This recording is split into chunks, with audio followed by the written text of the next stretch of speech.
Welcome to the Home Health Minute, your monthly podcast brought to you by the Home Health section of the American Physical Therapy Association. Hosted by Troy Mead. Today I speak with Cindy Krafft about Oasis D and her upcoming talk at CSM.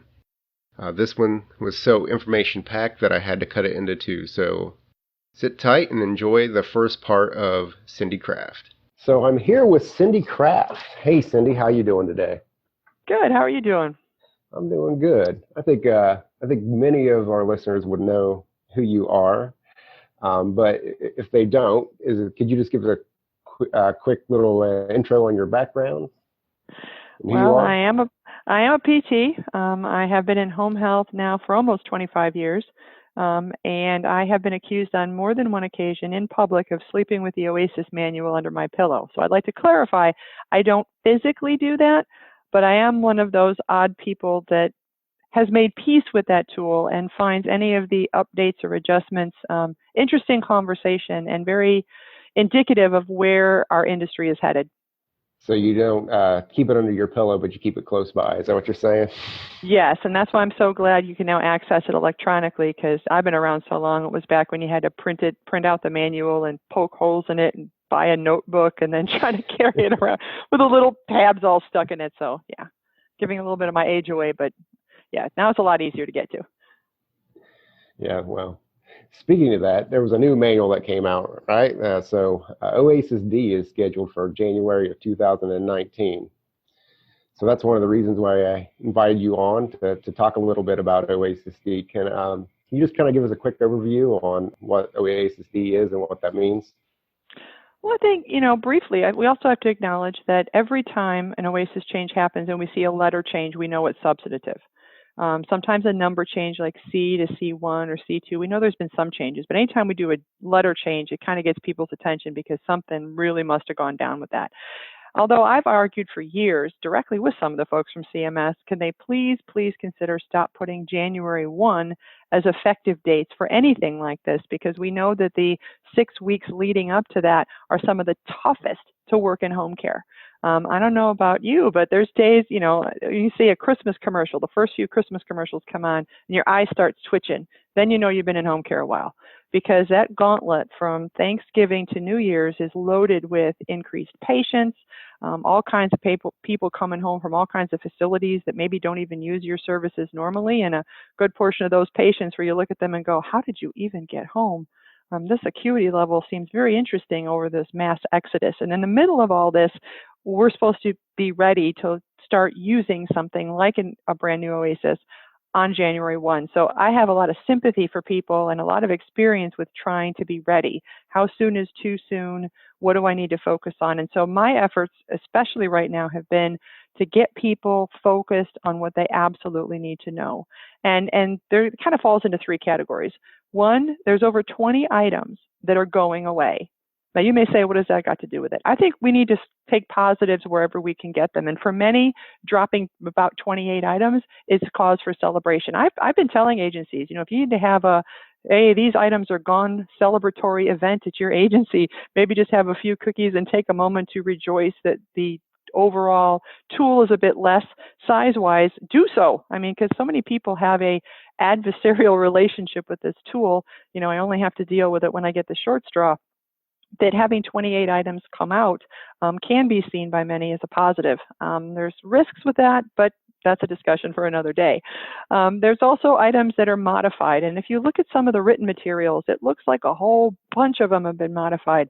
But really, some of them are just language cleanup. This is also coinciding with our annual update to the manual. So instructions and guidance that have come out over the last year through different sources now get the cleanup job of being put into the official manual going into 2019. So not all of those changes are huge. There are things like, they're cleaning up the references of, pressure ulcer versus pressure injury. Some of those things are really not huge changes. So when you look at just the list, just take a breath for a minute. They're not all huge changes. And a lot of them really are manageable when we read. And I don't say that sarcastically. A lot of times when I get asked Oasis questions, Troy, it's like that's in the manual.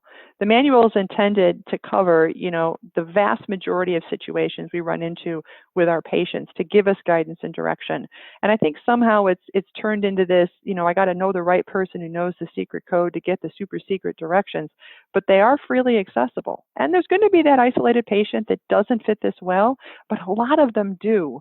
And we can read that information. It's free. I don't even have to go to a class. I can just get it online and read it for myself, which I think can be very helpful in managing the modification pieces.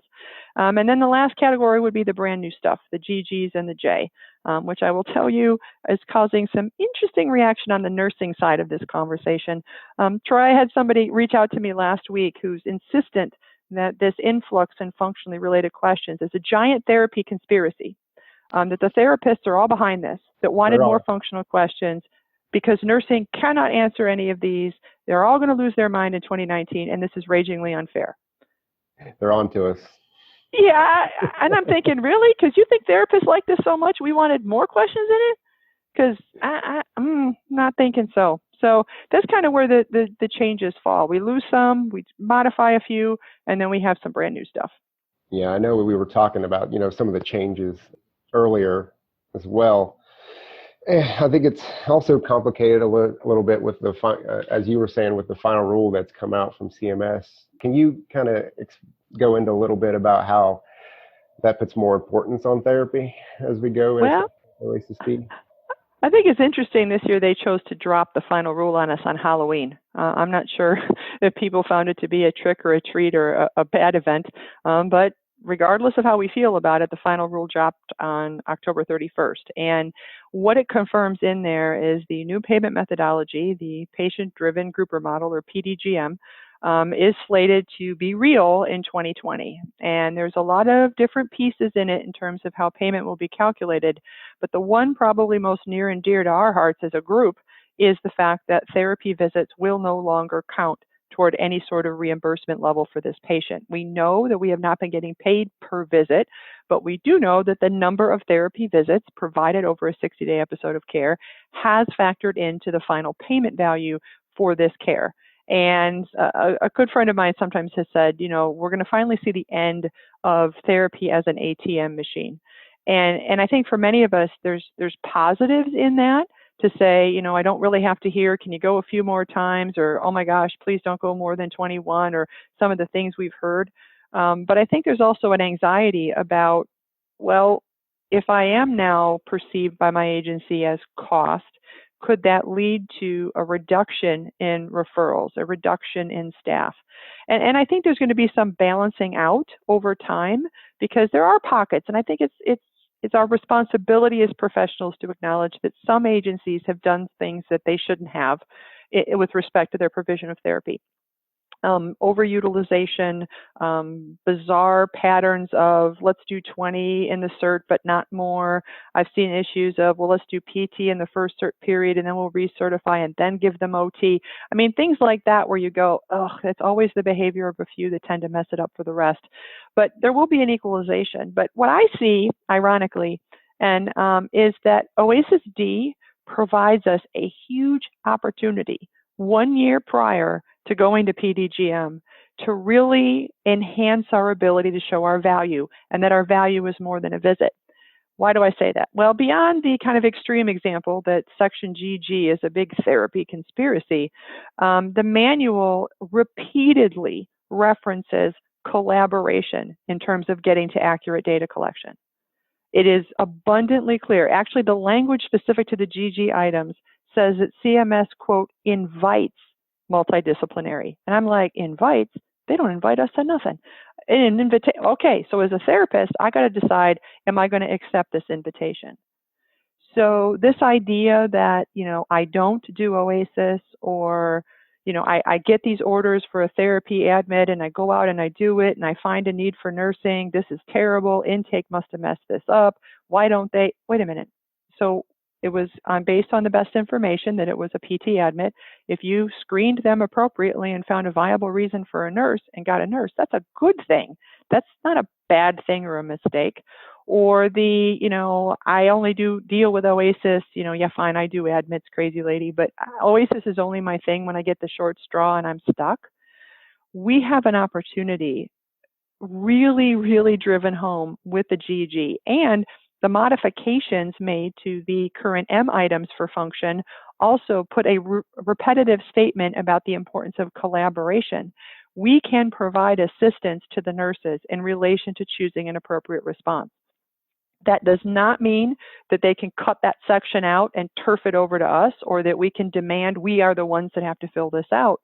But looking at that original 5-day window, that time frame from the start of care, the complexity of assessing a patient's function, medical status, medications, and all of that, we can be an active participant in providing information to the admitting clinician about what we think those responses would be.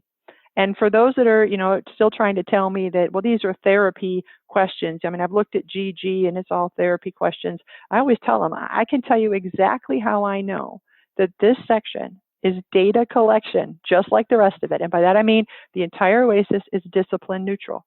There are no therapy questions. There aren't nursing questions. It was never intended to be a clinical assessment. It's data collection elements, little bits and pieces of information. But the GG has got nursing kind of up in arms about all this therapy sounding stuff. And I say, there's no way it is. And I know it because one of the response options is touching assistance. I am not aware of a therapist on earth that's going to write down that they're providing touching assistance.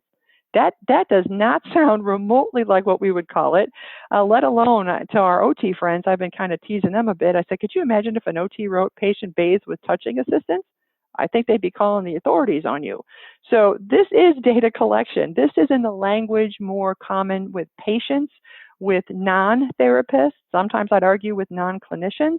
So we need to make sure we understand what those responses mean and that we are providing insight to the team about this patient's function, especially when you look at the ambulatory related GG items and the walking 10 feet or walking 50 feet or the turns or those pieces, really being able to provide useful information to the assessing clinician. Because at the end of the day, Troy, my issue has always been that assessment is the responsibility of the person whose name is on it, but it's not about the person whose name is on it. It's about our patient. So I have as much interest as a team member as the person does who puts their name on it in ensuring that this is an accurate representation of our patients. And I don't say that because I don't think the nurses can answer. I think they can, but they have anxiety around that stuff, just like many of us do at times about the medication questions or some of the skin questions. And if we can support each other, that really speaks to our value in Oasis data collection that will be much more meaningful, well beyond what happens in 2020, because we know these items will become parts of value-based purchasing and outcomes and stars and all that stuff going forward. We want to be an active participant from day one to ensure that those responses accurately reflect our patients as much as possible. Thank you for listening to the Home Health Minute, the podcast from the Home Health section of the American Physical Therapy Association. Check out our website at www.homehealthsection.org. There you can find links to this episode, tons of helpful resources for your practice, and how to connect with us on social media. Thanks for joining us, and we'll see you next time.